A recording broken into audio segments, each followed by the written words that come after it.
Hello viewers, welcome to NR news updates. ప్రతిక్షణం ప్రజాపక్షం. మరి ఈనాటి ప్రధాన వార్తాంశాలు ఏంటో చూద్దాం. ముందుగా ఈనాడు దినపత్రిక పరిశీలిస్తే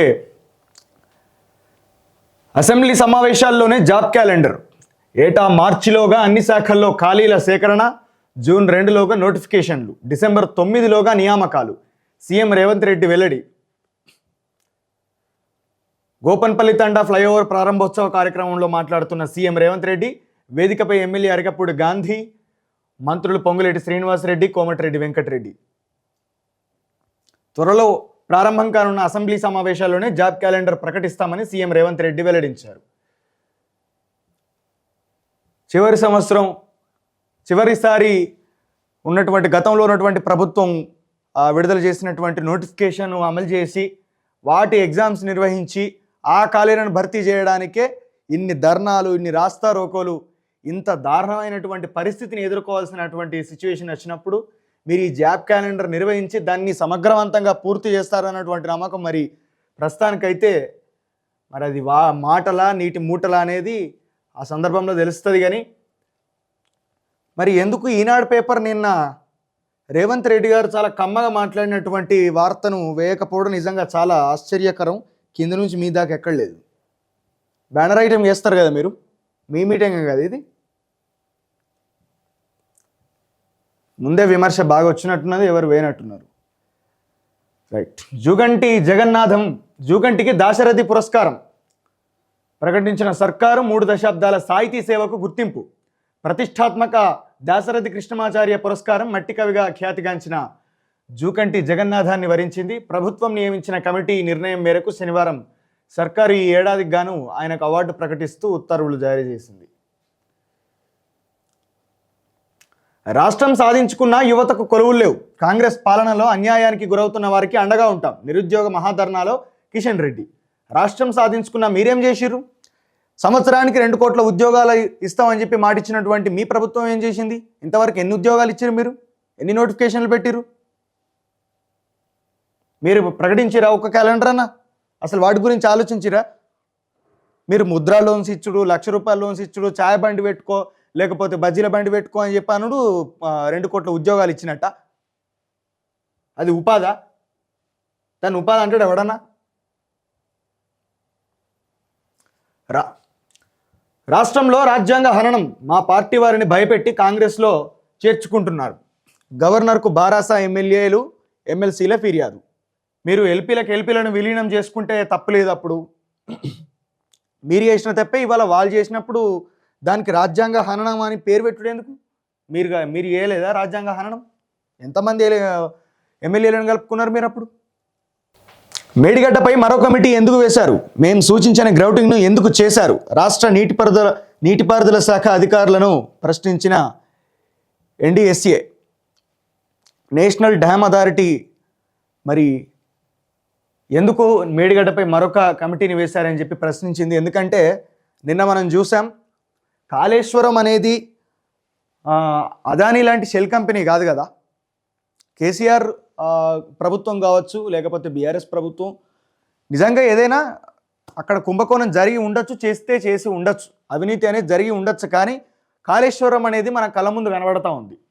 మేడిగడ్డ బ్యారేజీ తాత్కాలిక మరమ్మతులు పరీక్షలకు సంబంధించిన తమ సిఫార్సుల ప్రకారం కాకుండా మరో నిపుణుల కమిటీని వేసి గ్రౌటింగ్ చేయడం ఏంటని తెలంగాణ నీటిపారుదల శాఖ అధికారులను నేషనల్ డ్యామ్ సేఫ్టీ అథారిటీ నిపుణుల కమిటీ ప్రశ్నించింది. తాము సూచించని ప్లింత్ స్లాబ్ గ్రౌటింగ్ని ఎలా చేస్తారని, దీనివల్ల జియోటెక్నికల్ సమస్యలు ఏర్పడతాయని కూడా చెప్పింది. అంటే ఇక్కడ ఏంది ఆ గ్రౌటింగ్, ఆ కమిటీ ఎందుకు వేశారంటే ఖచ్చితంగా ఇటు వేసి ఇక్కడ బీఆర్ఎస్ పార్టీ మీద ఈ కాళేశ్వరానికి సంబంధించినటువంటి అవినీతి కుంభకోణంలో వాళ్ళని ఎట్లనైనా దోషులుగా చేసి మరి వాళ్ళను ఖచ్చితంగా జైలుకు పంపాల్సినటువంటి అవసరం ఉంది అనేది ఇక్కడ మిగతా ఏదైతే హామీలు ఇచ్చారో వాటిని మెల్లగా సైడ్ చేస్తూ మరి కేసీఆర్ను లేకపోతే కేటీ రామారావును వీళ్ళను జైలుకు పంపడమే తెలంగాణ ప్రజలు అది చూసుకుంటూనే ఉండాలన్నటువంటి ఉద్దేశంతో కేవలం రాజకీయ ప్రతీకార చర్యను తీసుకోవడానికి మాత్రమే ఈ విధమైనటువంటి ప్రయత్నాలు ఈరోజు కాంగ్రెస్ ప్రభుత్వం అనేది చేస్తూ ఉన్నది. అంతకు మించి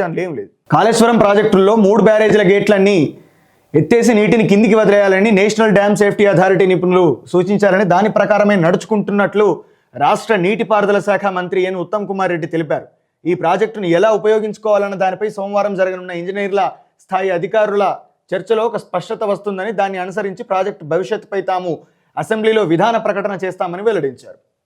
తుమ్మిడిహెట్టి ప్రాజెక్టు కట్టి చూపుతాం. ఎక్కడ కడతారు? జగన్నాథపురం ప్రాజెక్టు అయితే ఇంతవరకు దాన్ని ముట్టుకున్నది లేదు, పట్టుకున్నది లేదు. రాజశేఖర రెడ్డి గారు కట్టి విడిచిపెట్టిన తర్వాత తుమ్మిడిహెట్టి ప్రాజెక్టు మొత్తం దాన్ని ఎందుకు ప్రారంభం చేసిర్రు, దాన్ని ఎందుకు మధ్యలో వదిలేసిరో తెలియనటువంటి పరిస్థితి. పెద్దవాగు పొంగినప్పుడల్లా అక్కడ చుట్టుపక్కల ప్రాంతాలన్నీ కూడా ముంపుకు గురవుతున్నాయి. అది ఎన్ని సంవత్సరాల నుంచి అక్కడ కోనేరు కోనప్ప ఎమ్మెల్యేగా ఉన్నప్పుడు కొన్ని వందల సార్లు అక్కడ ఉన్నటువంటి ఆ చుట్టుపక్కల గ్రామ ప్రజలందరూ కూడా కంప్లైంట్ చేశారు. మరి ఎవరు కూడా దాని గురించి పట్టించుకున్న పాపాన పోలే. ఎందుకు? ఆ వ్యక్తి దొరతనాన్ని ప్రదర్శిస్తూ, మరి అక్కడ బీఆర్ఎస్ అంటే అక్కడ ఆ బీఆర్ఎస్లో ఉన్నాడు కాబట్టి అహంకారాన్ని ప్రదర్శిస్తూ వాళ్ళకు ఒక హామీ ఇవ్వకుండా, వాళ్ళకు ఒక భరోసా ఇవ్వకుండా చేసిండు. ఇప్పుడు ఉన్నటువంటి ఎమ్మెల్యేకు మరి చెప్పుకుందామంటే వాళ్ళు ఇంకా ఈయనన్నా వట్టిగా పార్టీతో వచ్చిన దొరగానే ఆయన నిజంగానే దొరనే పాలవై పురుషోత్తరం కొడుకు. మరి ఆ దొర ఏం చేస్తాడు? నేను ఉరేసుకునే సత్తా అన్నాడు, మీరు నన్ను గెలిపియకపోతే. ఇప్పుడు ఉరేయకున్నా అక్కడ ఉన్నటువంటి ప్రజలు చచ్చిపోయేటటువంటి అవకాశం ఉన్నది. ఓట్లేసేదాకానే ఇవన్నీ. వర్షాకాలం వస్తే ఆసిఫాబాదు, ఆదిలాబాదు, ఆ తర్వాత సిర్పూర్ కాగజ్నగర్, ఆ బెజ్జూరు, దహేగాం లాంటి మొత్తం ఆ బెల్ట్లో ఉన్నటువంటి ప్రాంతాలన్నీ కూడా ముంపుకు గురయ్యేటటువంటి దారుణమైనటువంటి పరిస్థితికి వెళ్ళిపోతూ ఉంటారు. ఆంధ్రజ్యోతిలో కూడా రేవంత్ రెడ్డి గారు మరి నిన్న పాల్గొన్నటువంటి సమావేశానికి సంబంధించిన వార్త అనేది ఇవ్వలే.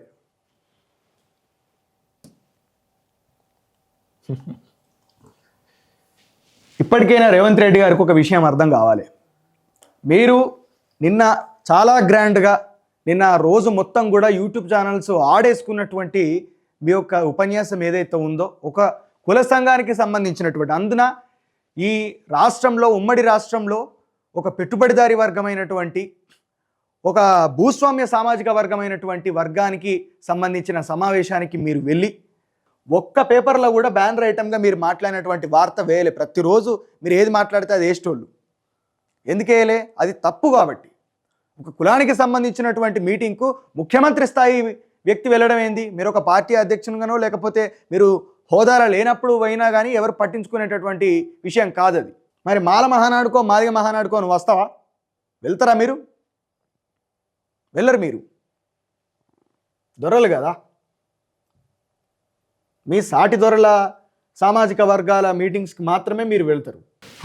ఇక్కడ చిన్న ఇచ్చిండే, మీ కష్టానికి గుర్తింపు, హైదరాబాద్ అభివృద్ధిలో భాగస్వాములు అవ్వండి, కమ్మవారికి అవకాశాలు ఇచ్చి నైపుణ్యాలను ప్రోత్సహిస్తాం, మన కులాన్ని ప్రేమిద్దాం, ఇతరులను గౌరవిద్దాం, ఢిల్లీలో తెలుగు వారికి కీలక నాయకత్వం లేదు, కమ్మ గ్లోబల్ ఫెడరేషన్ సదస్సులో ముఖ్యమంత్రి రేవంత్ రెడ్డి. మన కులాన్ని నువ్వు మాట్లాడవలసినటువంటి మాటల హైదరాబాద్లో సగమాస్తులు ఇవ్వని కమ్మలే కదా. ఎవరిది? హైటెక్ సిటీ ఎవరిది?